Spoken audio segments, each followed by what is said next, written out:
నిప్పుల నుండి నిత్యజీవం వరకు సాధు సుందర్ సింగ్ చరిత్రలో అలెగ్జాండర్ లేదా నెపోలియన్ వంటి వీరులు ఖడ్గంతో సామ్రాజ్యాలను జయించాలని చూశారు. కానీ మనం ఈరోజు చెప్పుకోబోయే వ్యక్తి తన గర్వాన్ని జయించి సత్యం కోసం తన ప్రాణాలనే పణంగా పెట్టాడు. ఆయనే సాధు సుందర్ సింగ్. పంజాబ్లోని ఒక అత్యంత ధనిక మరియు గౌరవనీయమైన సిక్కు కుటుంబంలో పుట్టిన సుందర్ సింగ్కు చిన్నప్పటి నుండి క్రైస్తవ మతమంటే తీవ్రమైన అసహ్యం. ఆయన ఎంతగా ఆ మతాన్ని ద్వేషించాడంటే 1904 డిసెంబర్ 15న తన స్నేహితులు మరియు తండ్రి చూస్తుండగానే బైబిల్ ప్రతిని ఒక్కో పేజీ చింపి నిప్పుల్లో వేసి తగులబెట్టాడు. అది కేవలం ఒక పుస్తకం మీద కోపం కాదు, ఒక సత్యం మీద ఆయన చేసిన యుద్ధం. కాని ఆ మంటల నుండి వచ్చిన పొగ ఆయన మనసులోని అశాంతిని ఆపలేకపోయింది.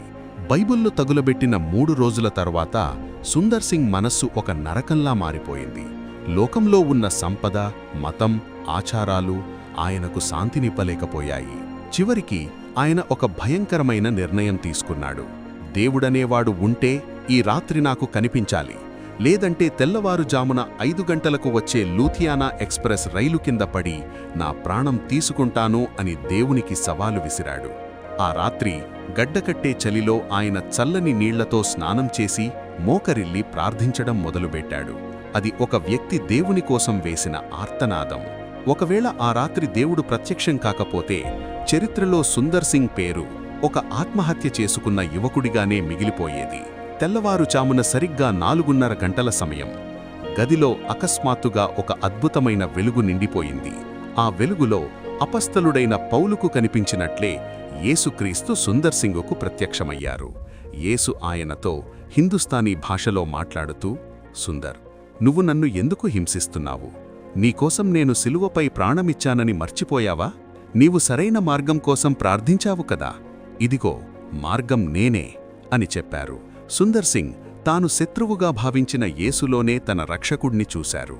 ఆ దర్శనం జరిగిన వెంటనే సుందర్ సింగ్ తన తండ్రి దగ్గరకు వెళ్లి నేను క్రైస్తవుడినయ్యాను అని ప్రకటించాడు. ఒక కోటీశ్వరుడి కొడుకుగా అన్ని సుఖాలను వదులుకొని కాషాయ వస్త్రం ధరించి సన్యాసిగా మారడం వెనుక ఒక గొప్ప యథార్థముంది. సుందర్ సింగ్ క్రీస్తును నమ్మినందుకు ఆయన కుటుంబమే ఆయనకు విషమిచ్చి ఇంటి నుండి బయటకు గింటేసింది. ప్రాణాపాయ స్థితిలో ఉన్న ఆయనను దేవుడే అద్భుత రీతిలో రక్షించాడు. ఈ విషయం ఆయన తండ్రి షేర్ సింగ్ను ఎంతగా కదిలించిందంటే చివరికి ఆయనే తన కొడుకు సేవ కోసం డబ్బు పంపడం మొదలుపెట్టారు. అప్పట్లో మత ప్రచారకులకు ప్రవేశం లేని టిబెట్ ప్రాంతంలోకి ప్రాణాలకు తెగించి వెళ్లి అక్కడ ఆయన చేసిన అద్భుతాలు నేటికీ చారిత్రక రికార్డుల్లో ఉన్నాయి. మిత్రులారా, సాధు సుందర్ సింగ్ జీవితం మనకిచ్చే గొప్ప సందేశమేంటంటే దేవుడు మతం మార్చేవాడు కాదు, హృదయాన్ని మార్చేవాడు. అలెగ్జాండర్ గెలిచిన రాజ్యాలు మట్టిలో కలిసిపోయాయి, కానీ సుందర్ సింగ్ కనుగొన్న క్రీస్తు రాజ్యం నిరంతరం నిలిచి ఉంది. నేనే మార్గమును, సత్యమును, జీవమును అని యేసు చెప్పిన మాట సుందర్ సింగ్ జీవితంలో అక్షరాలా నిజమైంది. మీరు కూడా ఈరోజు శాంతి కోసం వెతుకుతున్నారా? మీ జీవితం మునిగిపోతున్న నౌకలా అనిపిస్తోందా? సుందర్ సింగ్ లాగా ఒక్కసారి మనస్ఫూర్తిగా దేవుణ్ణి అడగండి. ఆయన మనుషుల ముఖస్థుతిని చూసే దేవుడు కాదు, యథార్థమైన హృదయాన్ని చూసే సజీవుడు. మీ పాపాలు ఎంతవైనా, మీ గతం ఎంత భయంకరమైనా, క్రీస్తు ప్రేమ మిమ్మల్ని కడగడానికి సిద్ధంగా ఉంది. ఈరోజే ఆ నిజమైన వెలుగును మీ జీవితంలోకి ఆహ్వానించండి.